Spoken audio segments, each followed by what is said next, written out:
my art style rant. All right, so that is so yeah, so definitely look to those third-party tools though. Spine, and like I could do a whole talk on spine. I could do 10 talks on Houdini. Like there's so many tools out there, and it's worth learning them. You know. All right, let's move on to the last. The last one is the most involved, so that's why I'm going to sort of dive into it here. So, the animation curve data type. This is one of my favorite tools in Unity. It facilitates rapid prototyping. It facilitates creating tools for other designers. It's just an extremely powerful tool. So, in Unity, Siem. You know, we have the animator, we have the curves editor. We can do all these cool things in here with animation curves. You can do things like that. But wouldn't it be nice if we could drive our game mechanics with those instead? Like it's super powerful. So let's take a look at come out of here. Let's go back to our game really quick. So we've got our alien girl. That's Fatima, by the way. So she's got her bullet, and it fires out, and it just has this linear motion. There's not a whole lot to it. I've got a little cooldown so it doesn't fire every frame, but you can slow that down and speed it up as much as you like. But it would be nice if that motion had a little more to it. So if we're firing a bullet, the velocity is going to be the fastest when it first leaves the muzzle. But what if we had it slow down over time? Like what would be an easy way to accomplish that? And how do we tweak it so that it is going to feel right? Well, we're going to go ahead and use an animation for that. So I have this script here. It's called Bullet Behavior. Right now, all it has is a speed, a spawn time, a bullet force. That's how much it affects the asteroids. All right. And I've also have these guys here. They're waiting for us. It's an animation curve, acceleration curve, and a vector curve. So right now, we're just going to talk about the acceleration curve. So right now, the way the bullet works is when it's fired, it just moves forward at the rate of speed in its own coordinate space. So very, very simple. So let's make it so that the acceleration of the bullet can be driven by an animation. So let's go ahead and get used to typing on his weird. He's got like a membrane over his keyboard. See, that was not what I wanted. I have been given permission to take it off. Thank you.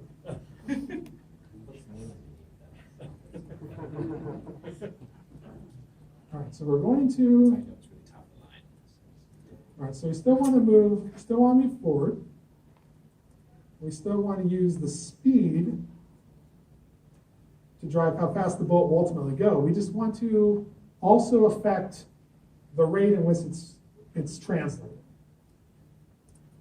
So we have, it's called acceleration curve. And I don't know why I capitalized that. So we can do acceleration curve, and then we're going to evaluate it. So all it's asking for is where along the curve it wants me to evaluate. So 0 would be at the very beginning of the curve, and 1 would be at the very end of the curve. That's all that is. So we want to create a tool where we can determine how fast it's going when the bullet first begins, and then how fast it's going towards the end of some set amount of time. So actually we're going to make we've got our curve, but we actually are going to want another variable here. just what we're going to call Excel frequency. Excel freak. And that's just going to be how long does it take for the curve to be evaluated in seconds. All right, so to evaluate this, we're going to go ahead and get we have the spawn time. I did set that up in advance. So when the bullet first appears, that is when in the current game time that happens. So we can take the current time, and we can subtract the spawn time. So what that's going to give us is what the difference in time has been between now and when it was spawned. And I'm just going to put those in parentheses so I have to deal with order of operations. And I'm going to divide that by our cell frequency.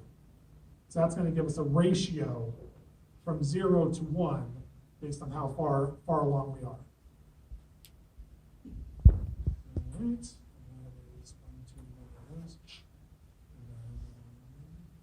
There we go. Right. Let's see which one. One too little. One too little. That's it. Thank you. So then we pop in here. Let it compile. Over here on our bullet prefab, we've got our bullet behavior here. We have the speed, bullet force, acceleration chord, accelerator frequency. Let's say that it takes 1 second to get to the end of the acceleration curve. So this is the curve. When it's linear, like this, 1 to 1, that's going to be just a constant acceleration. But remember we talked about it faster when it first comes out of the muzzle and slows down over time. So let's go ahead and adjust this. I'm just going to set this to 0. So I'm actually going to have the bullet stop. So it's going to come out fast, and then it's going to slow down and stop. And 1 second is probably a little long, actually. Let's go ahead and do like that. All right, so now when we play this guy,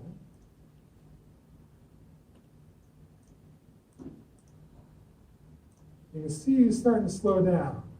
That's still taking a little too long. Make that guy. I used to this keyboard.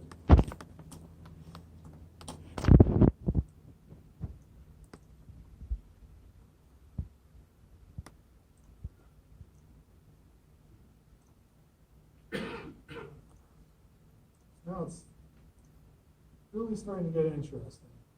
And we could actually take it all the way down. Take it all the way, like after this.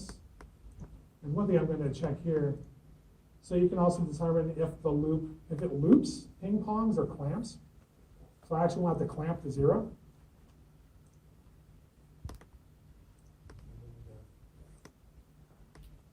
Cool. We should be good.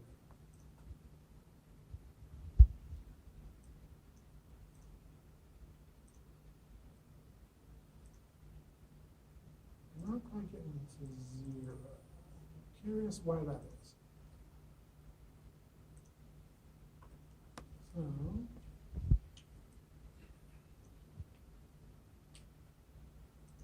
this time, let's check you still got the other. Oh, that's exactly why. Thank you. I'll make him up.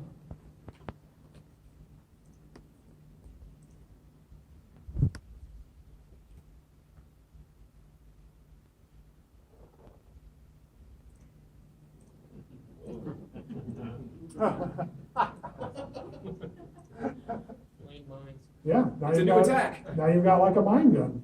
It's a new attack. Not a bug, it's a feature, exactly.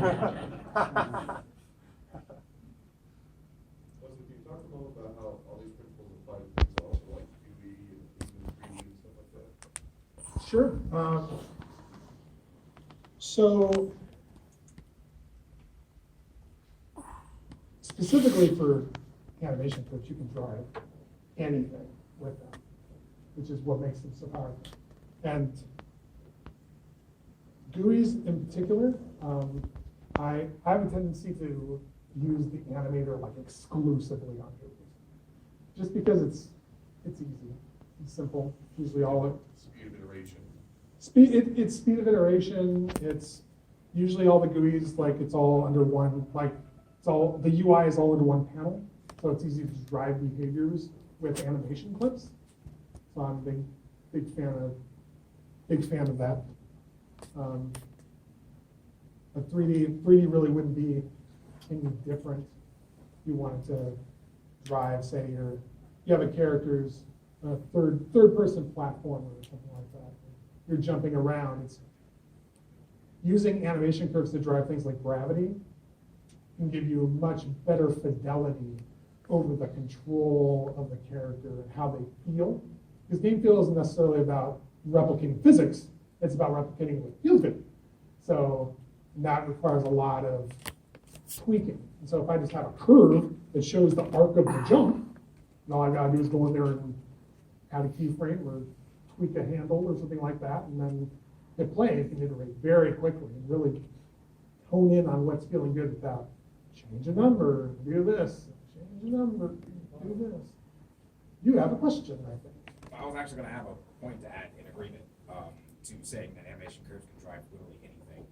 I had learned recently today that Sonic Dash used animation curves to drive difficulty of the game. And actually, in a recent prototype I made, I used animation curves to drive rate per second of spawning something along with difficulty over time, so how fast they spawn. Yep. So they can be used for anything, and it's amazing. It really is. I'm a big proponent, not only for that, but because it's really easy to create a tool for a designer or for another team member to use. Right? Like an interface like this, it's just a matter of opening this up and moving some things around and hitting play. Like I don't have to understand what anything means. You know.